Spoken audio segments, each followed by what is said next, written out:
ladies and gentlemen. Welcome to the second event in the LSE's Literary Weekend.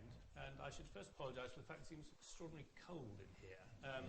If you want to sort of get up and kind of run around, the panel will recognise why you're doing it, or else you could hug the person next to you, which would be also acceptable.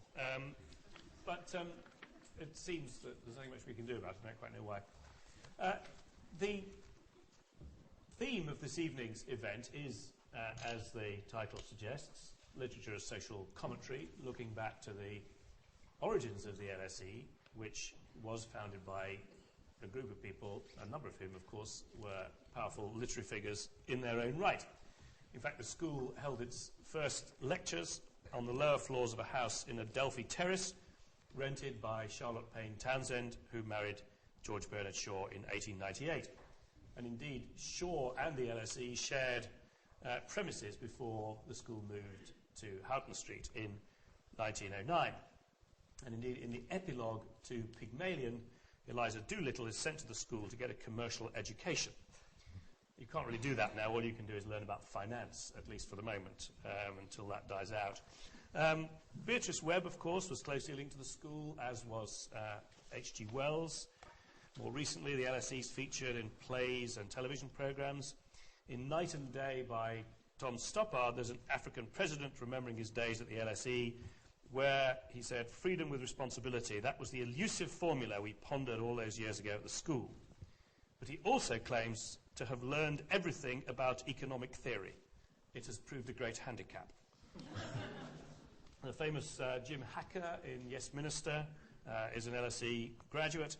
And I found, when I chaired the Booker Judges 2 years ago, that literature was alive and well among more recent graduates. In fact, 3 of the submitted novels in that year were by LSE alumni. Pat Barker, of course, very well known, has won the prize in the past, and her last novel, Life Class, was in the submissions in that year. But there was also Aneurin Gareth Thomas, who had an entertaining reminiscence of misspent childhood in South Wales called Luggage from Elsewhere, which is a rather romantic book, I think a bit too romantic for the judges, it turned out. But curiously, he did logic, philosophy and scientific method here. And also Jessica Gregson, with a fascinating imagined village in Hungary around the time of the First World War, called Angel Makers. And I can commend all of those 3, actually. They're all rather good novels published in 2007.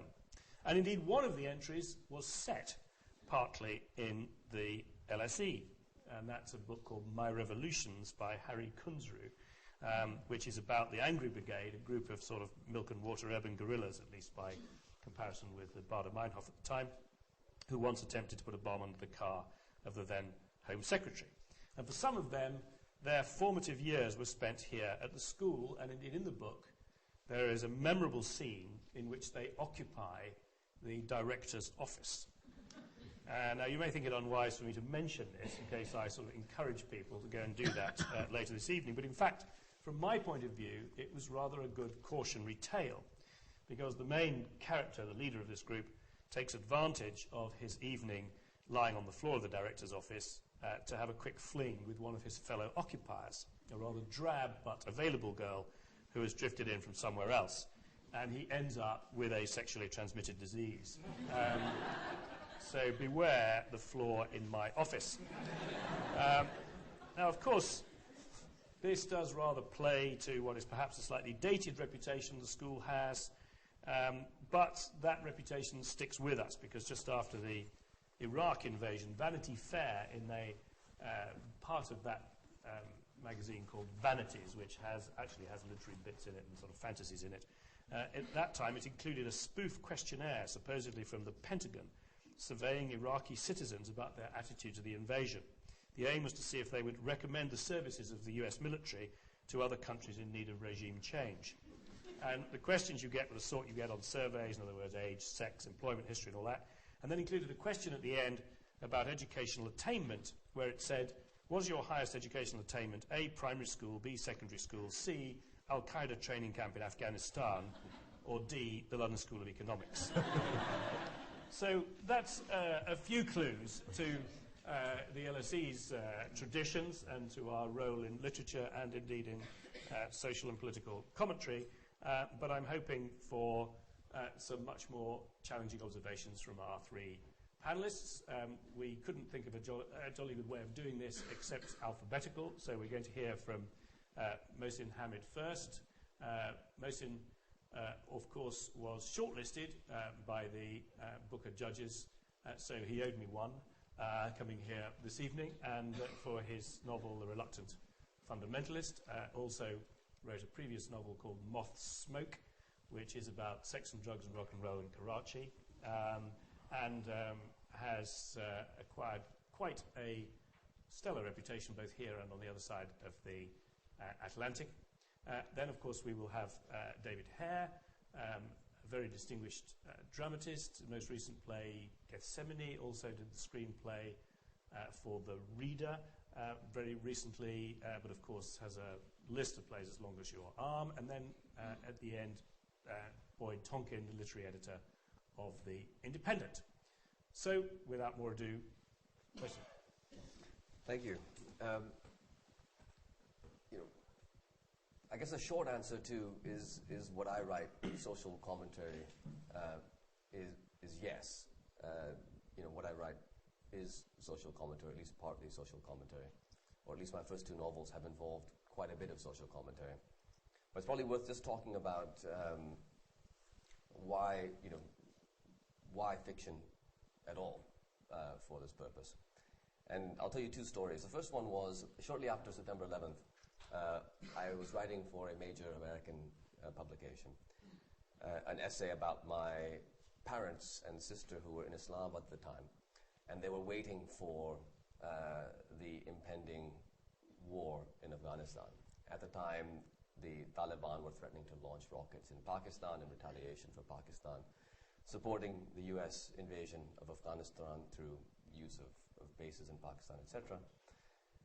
And so they were worried. And there was a moment when my mother looked over, she was sitting in a restaurant, and she saw Christiane Amanpour sitting at the table next to her.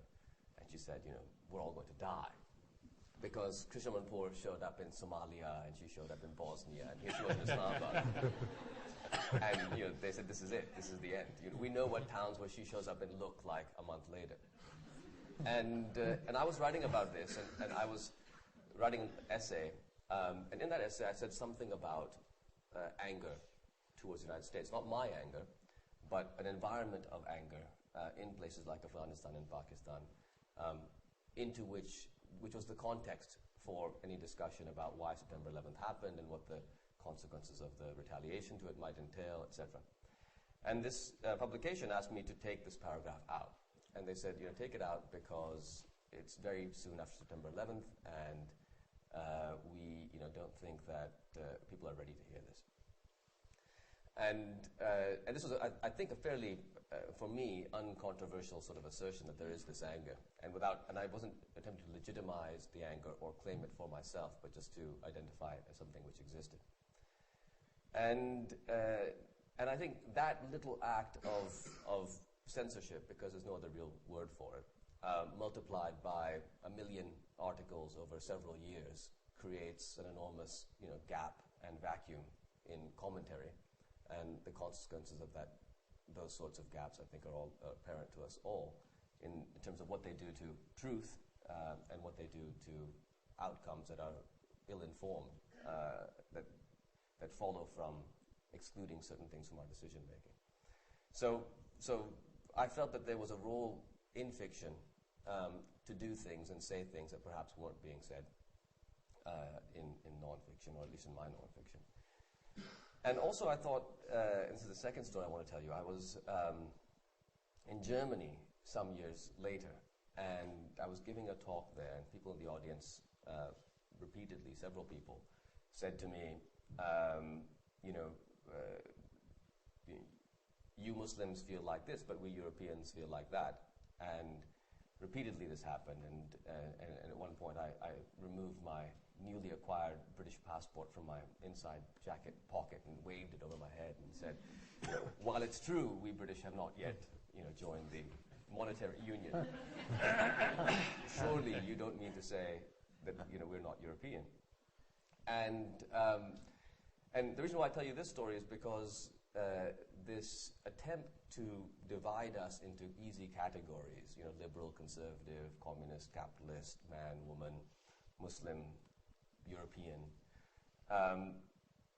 all of this stems from, I think, a willful failure of empathy.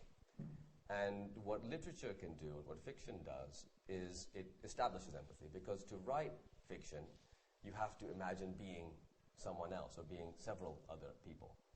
And to read it, when you read it, you begin to insert yourself into the narratives of other people. You begin to imagine what other people are feeling. And the last thing I'll say on this before handing it over is I think the novel is peculiarly well suited to this task.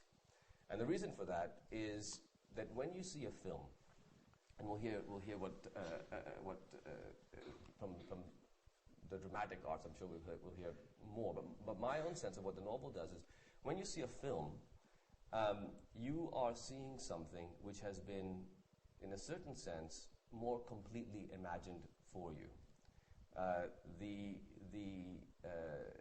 Not that your viewing of a film or a play, for that matter, isn't a creative act. It is certainly a creative act to view a film or see a play.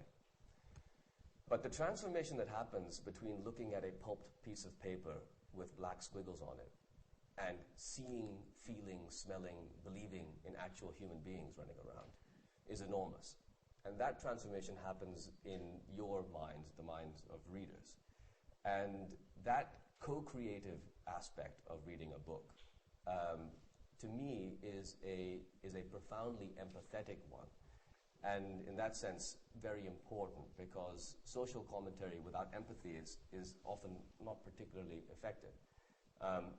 When we allow ourselves to imagine what it is to be someone else, and we transcend the boundaries of being ourselves, we open ourselves up to potentially different ways of looking at things. And most importantly, I think we disarm some of the fear that comes from having people around us in whom we don't immediately see ourselves. And in that sense, I think literature and the arts, but I'm speaking of the novel, are particularly well suited for social commentary. Thank you. David?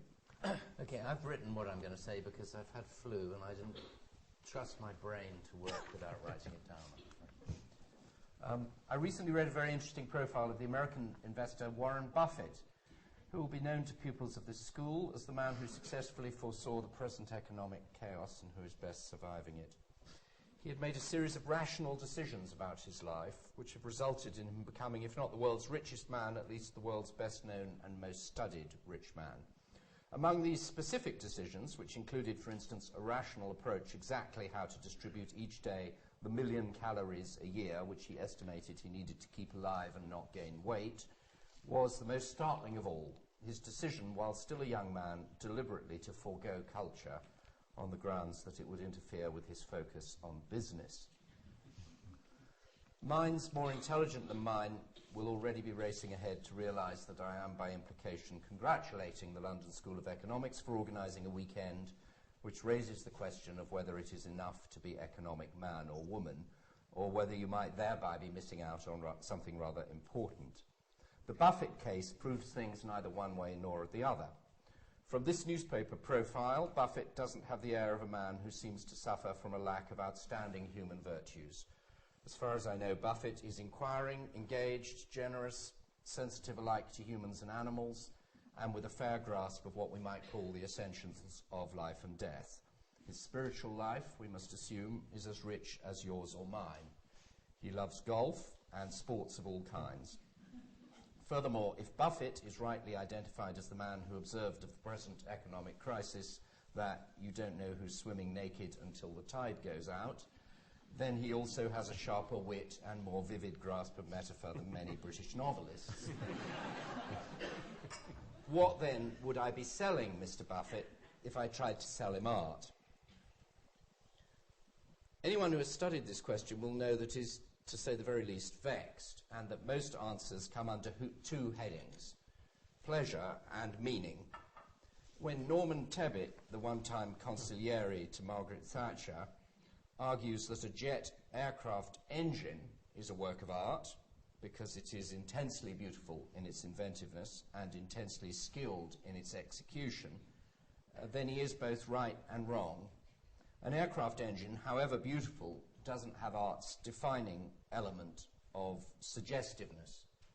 Seeing one thing, we are somehow reminded of another, and in the act of seeing connections between things we have hitherto thought unconnected, we find art's second pleasure beyond pleasure, meaning. Art leaps across fact and thought and feeling, gathering them up in unexpected ways. Well, my goodness, we exclaim. I never knew I felt that. Now, many of us who like art and would miss it from our lives are reluctant to press its cause for fear we sound snobbish. We reject the idea that anyone who enjoys art is somehow superior to those who either, through no fault of their own, have no access to formal storytelling or to stylized representation, or who, having seen and heard it, positively dislike it. And we're also conscious, in the narrative arts, of just how peculiar and outrageous our basic claim is, that by making things up, by telling what are essentially lies, we may reach to something which we believe to be a superior truth.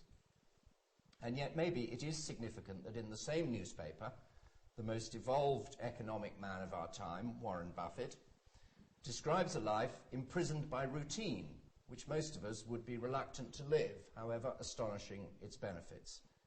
Each day he gets up at the same time. Each day he wears the same clothes. Each day he eats the same food. Every day he checks the same indicators. Every day he makes the same calls. At the end of the day he does his accounts. The groove he has cut through life may be deep, but it is also narrow. Wouldn't you wish, living such a life, occasionally to reflect life's own wild unpredictability?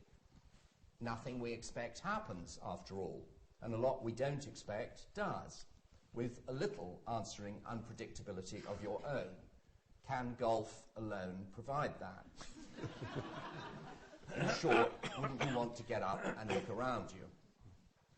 Discovery through art is, of course, by its nature, different from discovery through science or discovery through economics, if indeed you may say anything ever has been discovered through economics. However... Careful. If we judge scientific discovery by what it tells us that is new, then I'm not sure that the criteria of great art are all that different. Because art is produced socially, out of the society it's created in, and in my own favoured forms, collaboratively, it has never occurred to me that its meanings can be anything but social, in their implications at least. I'm bewildered by anyone who does not ask of a work of art what exactly is being said here. You may think that this is an obvious line of inquiry, particularly in the moral arts, and yet it's extraordinary how seldom you hear that fundamental question being asked, and further, how reluctant experts from other disciplines are to look to the arts when considering society. Will Hutton, an economic journalist in the middle of the 1990s, produced a book called The State We're In, which sought to reveal the shortcomings of monetarist economics. It was, in its way, a perfectly good book, popular and influential, rightly seeking to condemn the short-term rigours of treating people purely as wealth producers, damning those who aren't and elevating those who are. And yet it seemed bizarre, to say the least, with the benefit of hindsight, to write a book claiming to be a critique of Thatcherism, which at no point mentioned that by far the most searching and important questions had already been dramatised at the time, and while the phenomenon was current, in television series like The Boys from the Black Stuff, in stage plays like Serious Money, and in films like My Beautiful Laundrette, each of which used language and imagery 10,000 times richer and, yes, more suggestive than Will Hutton's sapless journalistic prose. None of this is to say that art is exclusively social or political. Of course it isn't. You do not say everything that is said to be said about Francis Bacon by talking about Auschwitz or nuclear war, but you do say something.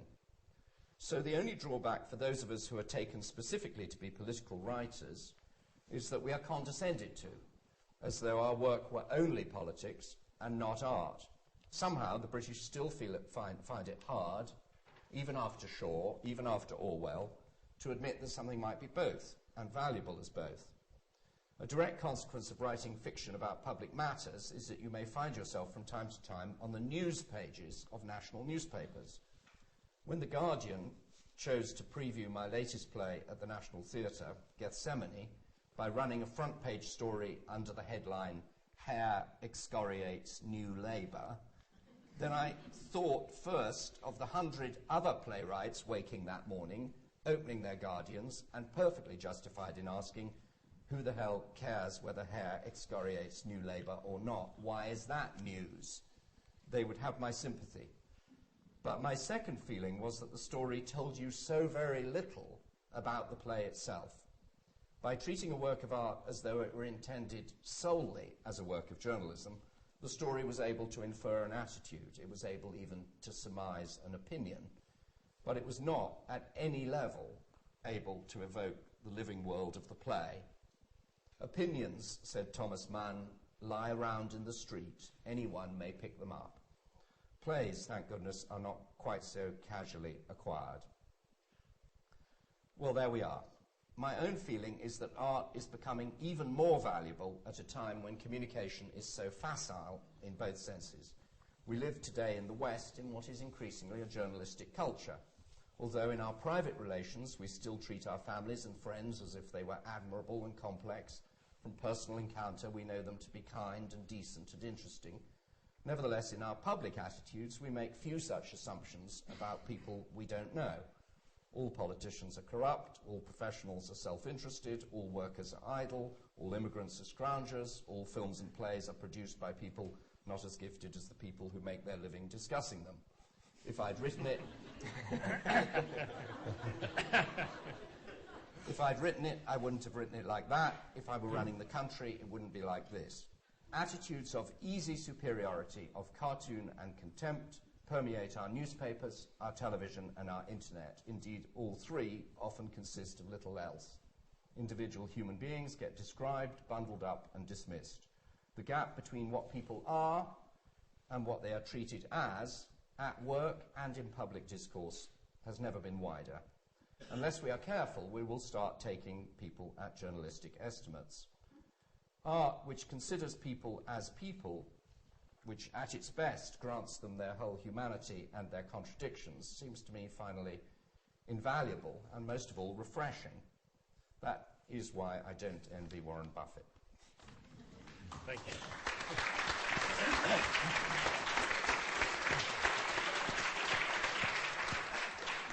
Well, I'm glad you were as struck by this bizarre Buffett phenomenon as I was. I read and reviewed the Snowball, which is that book. And you did, I mean, he is splendid in a certain sort of way. He gave away $30 billion and gave it away in a rather modest way, saying, I don't know how to give away money, so I'm going to give it to someone who does know how to spend it. But nonetheless, you can't help thinking there's more to life than burger and chips and cherry Coke, which he has every day for every meal, which is... You're just left speechless about it, really. Anyway, as you said, the people who write about books and plays are more intelligent than those who write them, so we'll move to someone more intelligent now. Boyd Tonkin, books editor of The Independent. Thank you very much, Howard. I'm glad to say after that blast at the media and with David's wonderful use of journalistic as a pure term of abuse. That's a literary journal. It's very good to remember on this platform that he and I, although he probably doesn't know it, share a huge admiration for someone who taught us both an enormous amount about how to connect literature and society, how to think about the relationships between art and the social processes around it, and how to come to non-trivial, non-reductive judgments about that always complex and shifting relationship, and that's Raymond Williams. I wanted to remember someone else, actually, not only a former student at this institution, but for more than a decade a teacher as well, someone who died just a few weeks ago and whom I knew, although not as well as I would have liked, and that's Sir Bernard Crick, who not only, of course, the biographer of Orwell, but also the man who, in an act of singular generosity and farsightedness, put the revenues from the royalties of that wonderful biography towards the foundation of the George Orwell Prize for Political Writing, a tremendous creation, and one that specifically seeks to overcome the disjunction between the literature of social commentary and the literature of high artistic endeavour. It's a prize that is thriving. It's just actually announced the candidates for this year, which you should check out on its website. And now, since we've also been talking about George Bernard Shaw, obviously a pioneer in the use of literature as a platform and a spearhead for social investigation, for the indictment of the social evils of the time and for the attempt to rectify them, faced with the memory of this titanic figure, I'm going to tell you a very trivial story about him. There was a time when he was allegedly talking to the actress Beatrice Campbell, who was known as Mrs. Patrick Campbell, her stage name.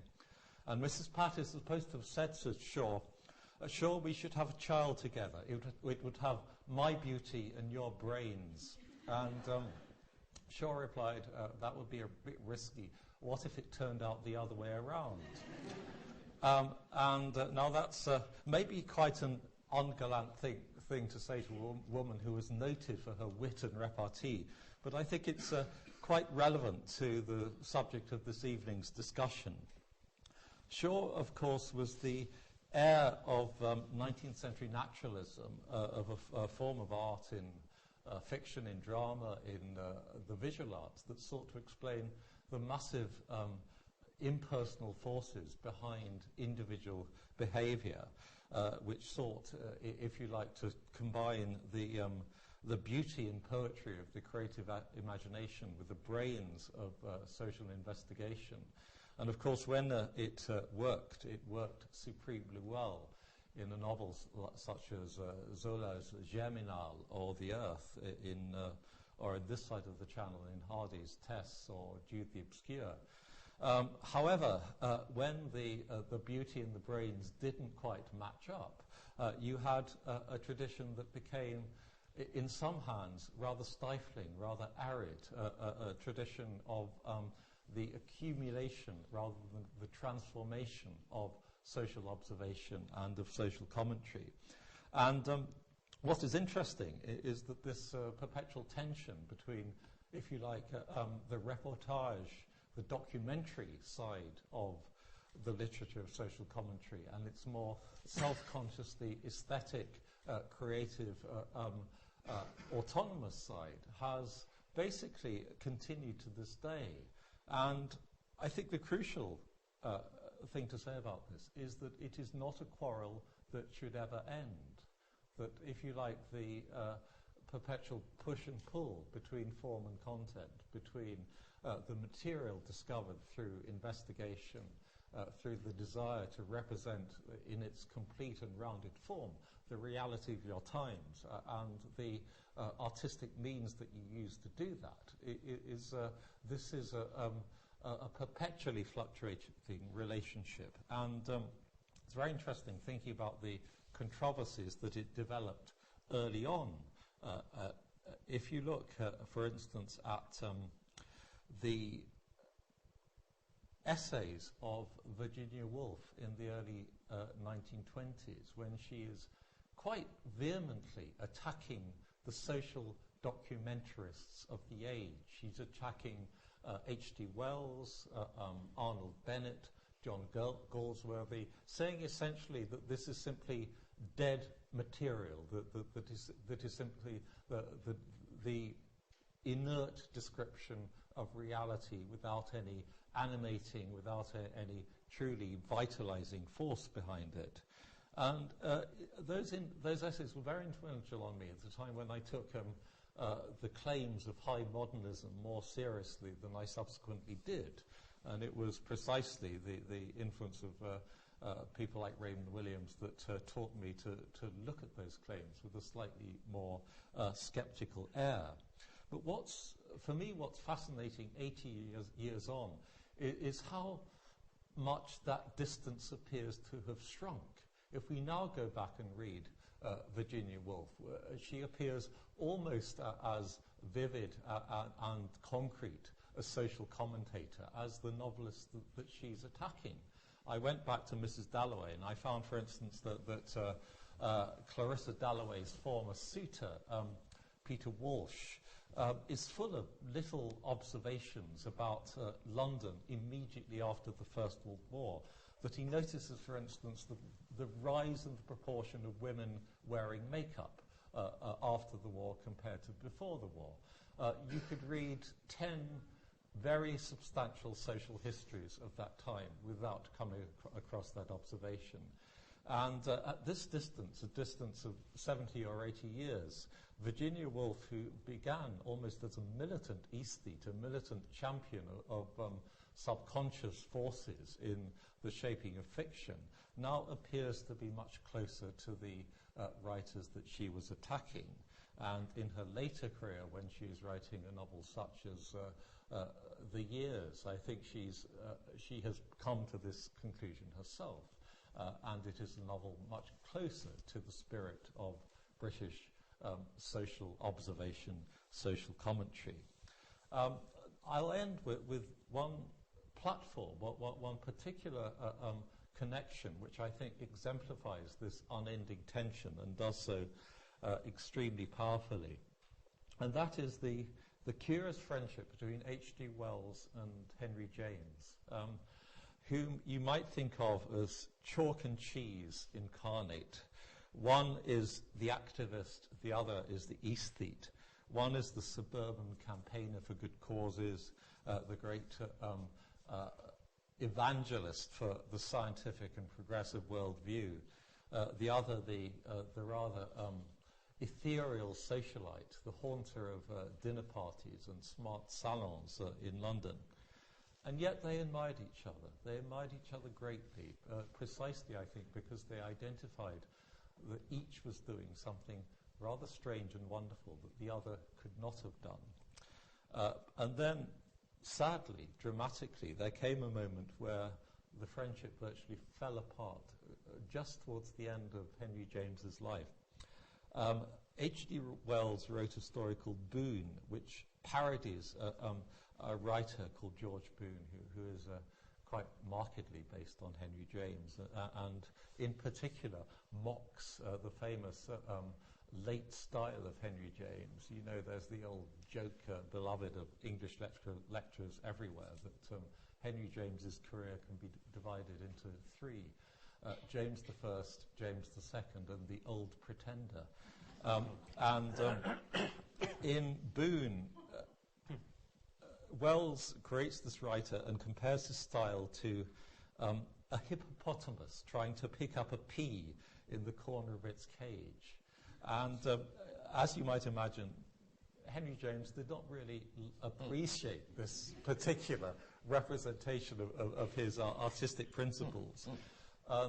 Their friendship was stretched to breaking point in a series of letters which are an absolutely brilliant demonstration of the distance between the literature conceived of as social commentary and literature conceived of as a self-enclosed artistic pursuit aiming at a higher truth beyond the documentary, beyond the sphere of reportage and social action.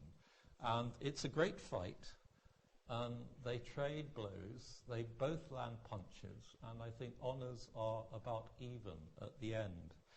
But I'll end by just quoting virtually the end of the correspondence, when Henry James is replying to Wells's claim that it is substance, it is content, it is meaning, and in particular social meaning, that defines the significance of art. And James turns this on its head, and he says, "It is art that makes life, makes interest, makes importance, and I know of no substitute whatever for the force and beauty of its process. If I were Boone, I would say that any pretense of such a substitute is helpless and hopeless humbug, but I wouldn't be Boone for the world, and am only yours faithfully, Henry James." It's a wonderfully moving little coda to a very bitter dispute. So I think the quarrel continues. The quarrel continues between the social documentarist, the commentator, the reporter in literature, and the self-conscious artist. And the great thing is that this quarrel is often not conducted between separate human beings, but within individual human beings. So I'll end there. Thank you.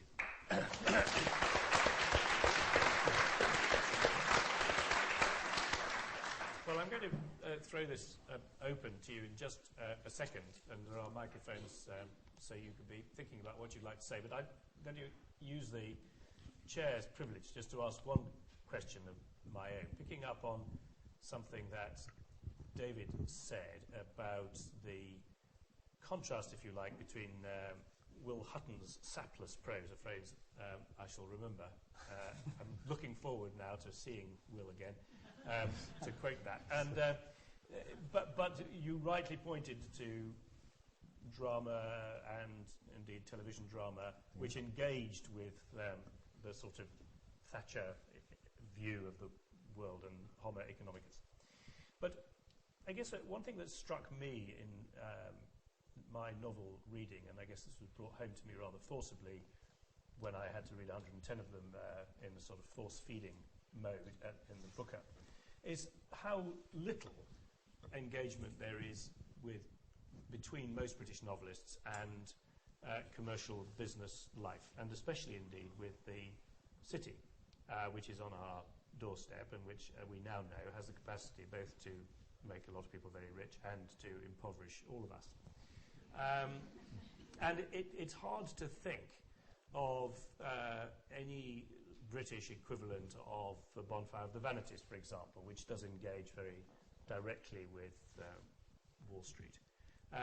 I exclude Mosin from this criticism because in the first half, at least, of The Reluctant Fundamentalist was for me an extremely painful memory of my years at McKinsey, which we both shared that background, and it was painfully accurate description of the McKinsey sort of method and training. But David, do you think it's fair to say that British novelists and playwrights have not engaged terribly much with the world of finance and business? I don't think it's true. I can't speak to the novel because I don't know enough about the novel. I know about the performing arts. And what Boyd is talking about, which is the precious idea of yourself as an artist, and therefore, in the sense that Virginia Woolf wanted to be in an isolated room with the windows closed, for a playwright that's a very hard thing to do, because of necessity it's a collaborative process. So of necessity you're out there in rehearsal, and actors are saying to you, I'm not very convinced by this, and I don't think this matches my experience, and hold on a sec, it wasn't like that when this happened to me. This is, so that you get a lot of rough knocks as a playwright. Those playwrights who wish to behave, and I'm not saying it in any derogatory way, I'm saying it to take the high art route, like Samuel Beckett, for instance, have to insist that every single performance of their work is identical. And indeed, the estate will sue you if you don't produce the play in exactly the same way every time. And the second thing about Beckett was that it also meant that he was deeply uninterested in the audience. Even if he never attended a performance of his own work. And if he were directing the play, he would direct the dress rehearsal and then say, well, it's time for me to go now. So the theatre isn't really a very friendly place for someone who has a very high art view, and the cinema, God knows, is an even less friendly place for someone who has a high art view of things. But no, and in terms of subject matter, no, I would have thought the theatre, Serious Money is the obvious example of a play that rather comprehensively. But it's true that, having myself done a lot of plays that are researched, where you spend a lot of time learning about something that you don't know about, be it the Chinese Revolution or the privatization of the railways or the Church of England or some subject, or indeed the legal system, which is a huge thing to try and learn about. The two subjects that are intimidating are science. You know, clearly there are very few major works of fiction on scientific themes because of the difficulty of understanding what's happening in the discipline. And to a degree, I would think that was also true of finance, though maybe it was simpler than it looked. Either of you want to comment on that? Yes, it's interesting because I actually wrote an article on precisely how British novelists failed the city, in the sense of failing to produce a consistent and profound portrait of it. And it's very interesting because I talk to people with a lot of city experience, and they would say, well, if I can't understand the sort of wizardry and alchemy with derivatives that's been going on, then how can you expect a sort of mainstream novelist to make it really vivid and accessible? But it's true, it is a failure. So someone who made this point very forcefully is the great historian of the city, David Kynaston, who said to me that he thought that looking at doing his history of the city, looking at particular periods, he thought there was a gap in the imaginative record for recent periods, in that the novels were not there or they were not good enough. Some of the novels that have come up have tended to come from people who had a fairly short experience of relatively low-level work, as it were, in the infantry ranks of finance. There's an interesting recent novel called Starfishing by Nicola Monaghan, who worked on the London Futures Exchange in the late 90s, I think. And that's good, but it's limited because it's just a small corner of the city that she knew. It's not the big, rounded picture. I do happen to know that someone... it's always sort of hard to give an advance billing to a novel that might not come out for a year or two, but I have a fairly good idea that John Lanchester, who is a very good novelist and someone who writes interesting essays precisely on finance and culture, it wouldn't surprise me too much if when his next novel comes out, it has as a fairly major theme precisely that subject. Thank you. Mohsin, if I got you a job at Goldman Sachs, would you take on this challenge? No. I still dabble in work, in addition to floundering around in fiction, and I do it for a simple reason: is it helps support oneself, really, having a job, and let's write that down. But it's also good research, and it's very interesting. I was talking to Daniel Moinudin. He had a book launch in New York on Monday, and I was there, and we were on the stage together, and he said something which was very interesting. He said he's a farmer in part down in southern Punjab in Pakistan. He's got an amazing collection of short stories coming out here in a few months called In Other Rooms, In Other Wonders. And he talked about how being a businessman, because that's what a farmer is, being a businessman shapes his ability to characterize and understand people. He's always trying to transact with them and take advantage of them. And that is a wonderful point of view, a place to be when you want to understand them and you want to write about them. I mean, for me, I think the two most interesting transgressive things for me, and are, I think there is a relative absence of the spiritual in our public political space, which is not to say politicize religion, but the questions that religion deals with, I will die one day, that sort of thing. Somehow we shunt that out of our mainstream political discourse and leave it in these different fringes where I think it does all kinds of mischief and we probably need to deal more with.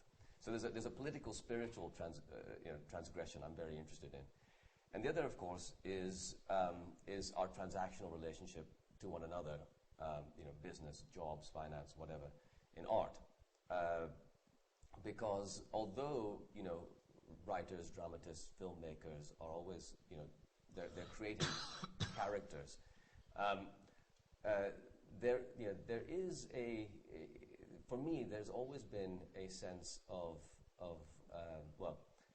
a hint of escapism in the fact that most people who read my books, or most people I know who read novels, etc., tend to have regular jobs, and most of what's written about in those novels isn't really about regular jobs. Escapism isn't a bad thing. I mean, it's what I do for a living in a way.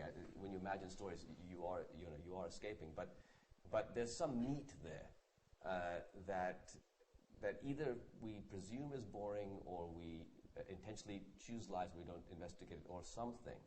But I really do feel there's some meat there in figuring out, we pretend that the stuff we do when we go home from work is our lives. But statistically, in terms of how much of our life is spent working, it isn't entirely true.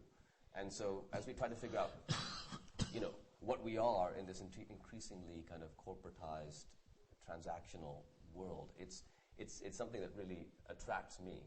And the difficulty is, one, I think, as you say, getting in past the foot soldier level, so you can talk about it. But the other one is making something of it that feels like art and that is at the same time seductive, and makes someone want to engage with it, which I think many of us who are trying to write about this stuff are really struggling with. How do you do that?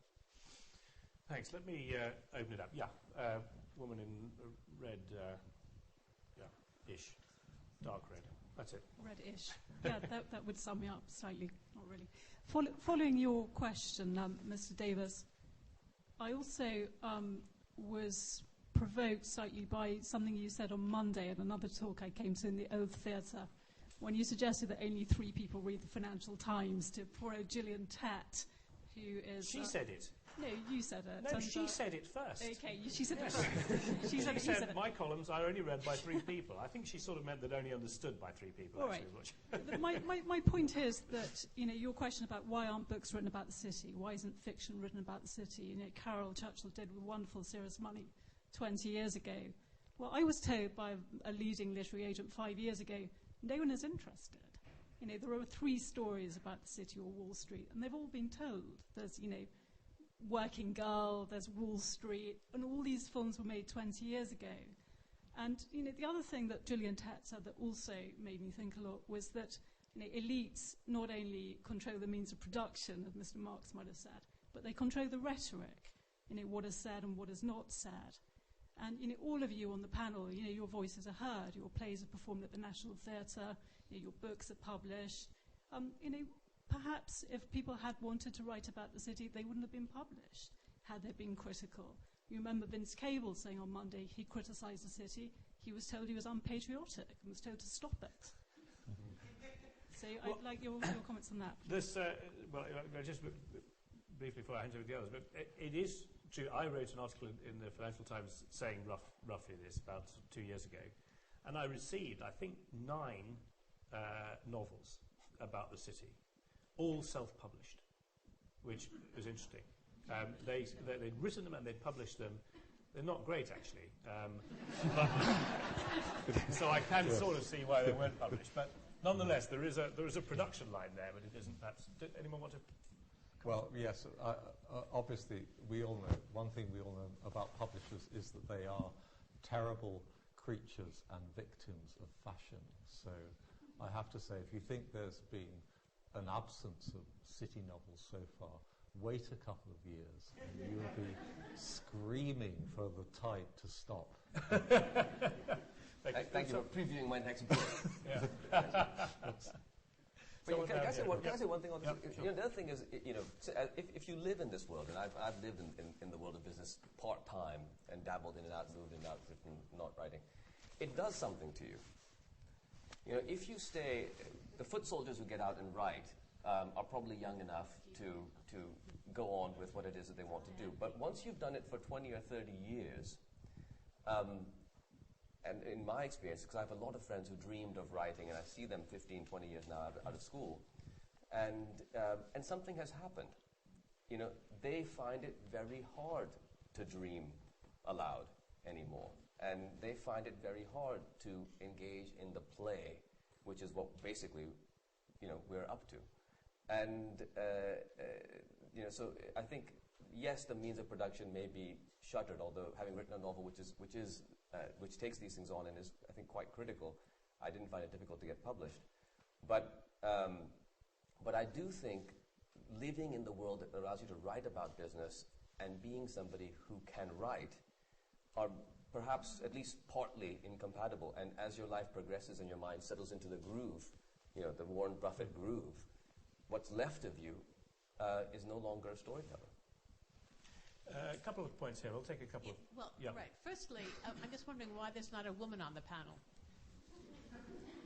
That's the first. Secondly, I don't see why we need a novel about business. I mean, T.S. Eliot worked for an insurance firm and never wrote about business. Wallace Stevens worked for an insurance... Well, he worked for a bank, I'm sorry, for Lloyd's. Wallace Stevens worked for an insurance company. He never wrote about business. All right, that's the second. Number three, I think Virginia Woolf's Mrs. Dalloway is a very contemporary novel. I think she's right where it is today. I don't see her as being desiccated at all. And I think the way they did it in The Hours was a great injustice to Virginia Woolf. I think they should do Mrs. Dalloway as Virginia Woolf wrote it. Finally, Henry James. Henry James, I don't see what the point is of deriding Henry James. Henry James was a genius, the first psychological writer. He wasn't a parody of himself. He wasn't the great pretender toward the end. He was always a great psychological writer. And he knew Virginia Woolf when she was a young girl and encouraged her. Thank you. Take the next one here. In blue. I think, whether you like it or not, you've opened up a hornet's nest for anyone who's ever taught English, because one of the extreme commentaries of the last 20 years about English literacy works is that looking at A-level and even GCSE works is that our students are very good at being able to write a dialogue, but very poor in being able to put it in context. And when there is an author who publishes putting it in context, it becomes exceptional. And we've seen this in James Joyce and in Zadie Smith. And these are the authors that stand out of being able to write about the world around us, regardless of whether it's a city or not. And this is actually being portrayed now of those evaluating the younger authors, even down to primary school level, is that the teaching of how to write and the ability of a child to actually look at the world around them has become less and less with the introduction, for example, of television. The ability to imagine and write that as an imaginative writing has diminished, but that has not actually been evaluated properly. And Ofsted has picked this up very, very frequently, that this is actually a deficiency in how English is taught. Dialogue is good amongst our younger generation. Putting it in context is very poor. So I think if you actually open up a hornet's nest here, it's not just about the city. It's actually we are deficient across the board in over the 100,000 titles published each year, which is the official figure, that the authors who put it in context stand out. And I think it actually comes down to how English is taught and the deficiency in how people are expressing themselves, partly to blame due to the electronic revolution. Context is the issue, not dialogue. Thank you. There was somebody up there, on the aisle there, about halfway up. And then I got you two over there. Yes, having just completed a program at Westminster, one could study derivatives, and I believe this fine institution has a similar summer school program. So I think it's not really doom and gloom in the sense of learning financial instruments. It's just perhaps the point of, as the gentleman mentioned, in this electronic culture we have a situation of my ever-changing moods, and it would be extremely difficult to harness these conditions and put them down on paper, and then on top of that put in a plot. But just to conclude, I think it is all possible, because for better or for worse, we can learn anything we want to know about in today's world, which is, of course, a good thing. And then just a final question, please, to the gentleman.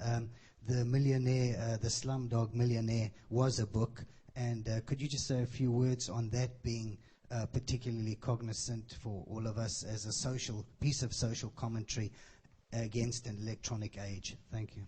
Thanks. We'll take those two over there, and then we'll put it back to the panel. Yeah, two in red.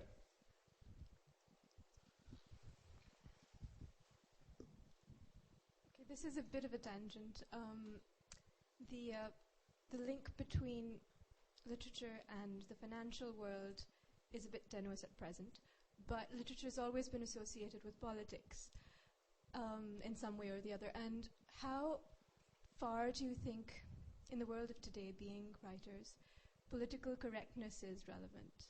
And do you think it acts in any way as a censor? Do you have to be careful? Okay. And then next. Do you think the current financial crisis is going to have an effect on the number of books published, perhaps, and the publishing industry in general? Thanks. Well, if I could just answer the first question, which is that we do have a view at the LSE that we should have diversity of presenters, but we don't have a view that we have to have a woman or indeed a man on every individual panel. Could I invite political correctness, David? Well, I first defend our film of the hours, which one of the things that happened as a result of that film was that Mrs. Dalloway went to number one in the bestseller list in the LA Times, in the New York Times, and in the Sunday Times. And some hundreds of thousands of people who would never have read Virginia Woolf. And I find the accusation of injustice to Virginia Woolf profoundly rude, actually. I resent it deeply. I can tell you transvestized that novel. I did not transvestize it. There was no transvestizing in the novel. Everybody kept their original gender. And honestly... Okay. Please, be as rude as you like. Political correctness?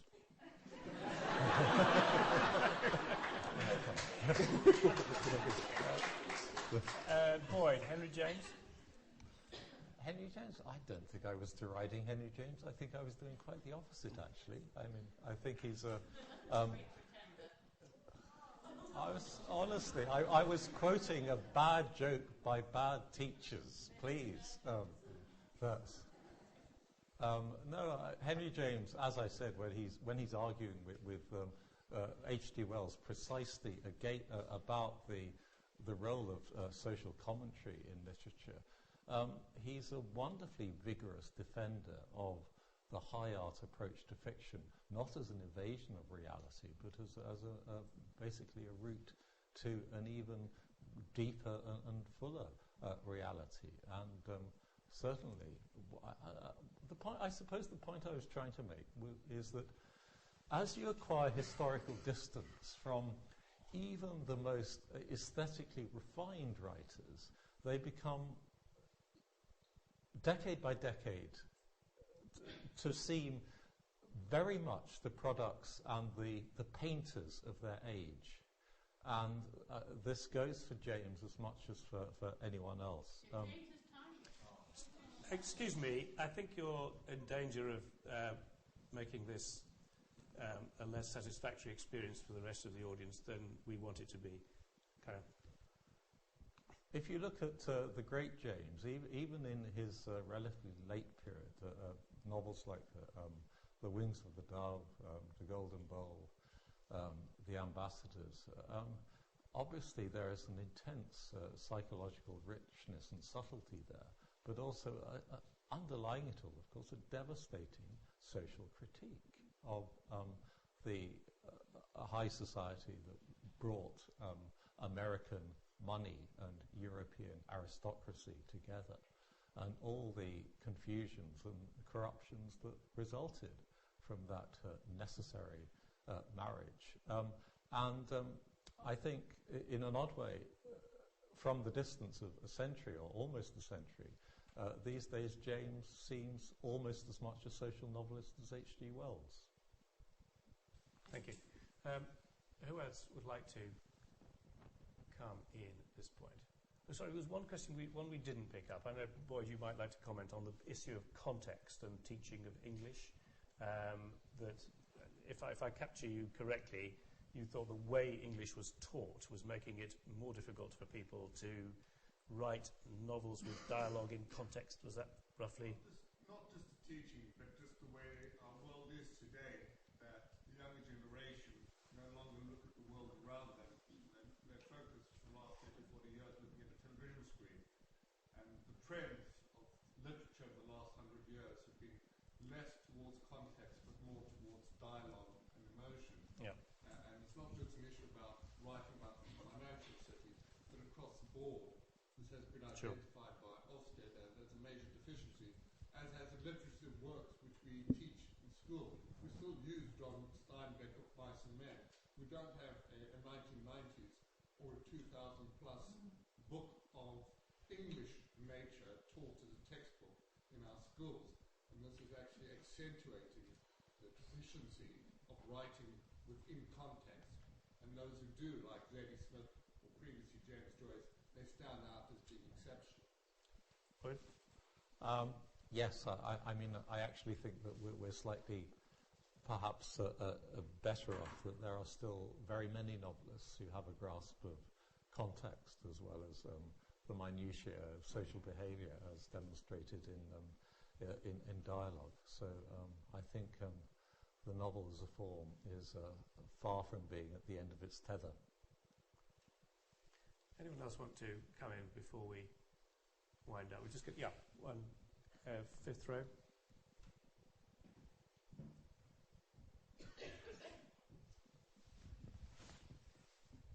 Hi there. Yeah, I was just interested actually to pick up on something that David said about.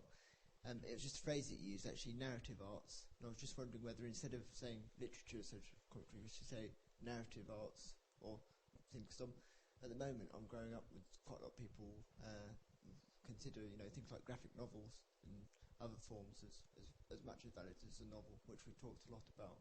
I'm just wondering what the panel think of that. David? Graphic art? Goodness. I, as you know, my love is for film and theatre. That's what I understand. I think there's a confusion in people asking why political writers don't write about particular subjects. And it is a confusion about being half a political writer like myself, because I write about all sorts of public subjects. When I have done something, then producers tend to think, oh great, I can get him to do something else. Do you see? Here is somebody who doesn't think of himself in quotes as an artist. I can send him out there and get him to respond. So that, for instance, when I wrote a piece about Israel and Palestine, immediately another producer rang me up and said, now can you go and do the same thing in Northern Ireland? Because it's fascinating, your technique, so can you bring it to bear on another subject, right? Similarly, when I wrote about the Chinese Revolution, a lot of people said to me, will you now write about the Russian Revolution? Now, it's almost impossible to explain that even if your approach is political or social, you are as much an artist as someone whose focus is purely personal. And you are as much the mystery of why certain subject matter attracts you and certain other subject matter doesn't attract you is as profound for a political artist as it is. And so you don't know why. You can't explain the reason, no, that doesn't interest me. But it is true that for 15 years I have thought, people have said to me, why don't you write about what's going on in the City of London? And for 15 years I have thought, no, I'm not, I don't know why, but that doesn't seem me. Now, I'm as entitled to say that as a painter who is alone in his studio all day says that. And that's the deficit, if you like. It may be a shortcoming in a political artist that they can't be what I call a short-order chef, meaning, cook up any dish that you're asked to cook up by people. But you can't. And the mystery of why Bacon chooses to paint the Pope and why the Pope is Bacon's subject, it's equally mysterious why I got incredibly fired up by the Church of England. I don't know why it happens. So you're still, and at the end of it, you don't know why the subject appeals to you in such a profound way, and why you can write about it so freely, and yet some other subject completely freezes you up. And that mystery is as profound in the political artist as it is in any other artist. I'd like to ask you a question, because I think, doing what it is you want to do obviously is what I think all of us do in terms of the art that we make. But I'm curious just about the censorship question and self-censorship, because for myself, I think I do engage in self-censorship. There is a sense of, not that I won't write about the city, not at sort of that kind of a level, but there is in my mind the idea that I'm playing my thing, imagining stories, and out there in the world do exist monsters. And so I don't know who they are, where they are, what they are exactly, but I sort of have this feeling that they're out there and they frighten me. And because of that, I do engage in, well, let's say, I modulate how I try to say what it is that I want to say. I'm not talking about the city right now. And that's a kind of self-censorship that I engage on, but I think sort of artists have probably always engaged in, except for the ones who were killed very early. And there was a brief period recently where it appeared, in countries like Britain and perhaps America, that one didn't have to do that. But I'd just be curious for you. I mean, do you feel that self-censorship is something that not at all? I've never felt the slightest. I've never felt the slightest inhibition on writing about exactly what I wanted to write about, and no, I'm not conscious of it at all. Well, there was a point that you were almost suggesting at one point, I thought, that being a literary person with a reputation for social and political commentary could even be a trap, because then you were seen as being someone completely. who would go and comment on this. And it's completely clear that what is in my work that is not political and social doesn't get grabbed. When I'm complaining about The Guardian seeing it as what is actually a play about profound human relationships, seeing it purely as in terms of the journalistic headline that they can get out of it, I'm afraid if you write about political subjects, that's what happens. Just as if you write about terrorism, that's what happens. Do you feel you get that there's pressure on you, Mohsin, now to sort of, you've done 9/11, should you go and do the Taliban or I mean 7/7 indeed? There's a little bit of that, but just as as you said, I think earlier, the idea that getting into your groove and doing it repeatedly, if that's what you want to do, there are much more lucrative ways to do it. and so in a way, it's the next thing has to still be fun, and it very quickly stops being fun when you harness yourself too directly to I've identified a market, I've served it once, I can serve it again, whatever. But that said, there are certain things that you relate to that are part of your life that overlap, and so there will be similarities in topic. But luckily, I haven't had any pressure to do that. I guess the only pressure that I feel is in doing something very different. The financial and critical success of what I do is out of my hands much more. So it's a little frightening to do something different. But that, I guess, is something everybody feels when you do something that you haven't done before. Yeah. Finally, Boyd, do you think that there is this trap that if you are engaged in social political commentary, that you then get pushed into another part of the paper, to put David's point another way, that you then get seen as someone who's only a message purveyor rather than an artist? Yes, as who was it said, if you want to send a message, use Western Union. It's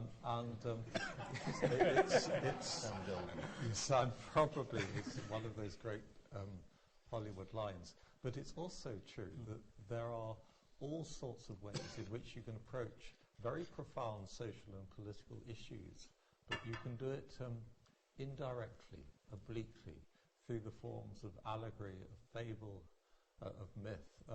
Someone who was coming to mind as we were talking was the great Portuguese writer José Saramago, who won the Nobel Prize a few years ago. Someone who has actually a background of quite profound political commitments and activism, But if you read his fiction, the setting and the subject seems entirely fantastic. A society in which death suddenly goes on strike and no one dies for 6 months.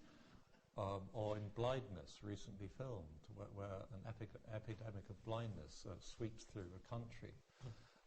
Or the election day dawns and no one goes out to vote. And society gradually falls to pieces.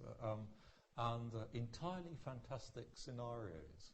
But all of them, once you get into this mode of storytelling, profoundly embedded in the deepest questions about society, how society is constituted, how it's changed, how power perpetuates itself and how power can be challenged. So in fact there is a spectrum of ways of dealing with social questions in imaginative literature. And I think the great thing about the arts is that creative artists will always find new ways to address them. I think that's a good uplifting message on which to conclude. Thank you hugely to all the 3 members of the panel it's a rather unsocial hour on a Friday evening to be chattering, but the benefit is that we can invite you all for a glass of cherry Coke at worst, and possibly something else better. Before we do that, could I remind you that there are other events this weekend in the Literary Weekend. There's Michael Holroyd, there's Will Self, there's a discussion on religious defamation, and there are tickets available for some of these, and they'll be available here at 10 o'clock in the morning onwards, or I guess you probably will get in if you turn up. So we hope to see you again at other events. Thank you very much to the panel, and thank you for your contribution.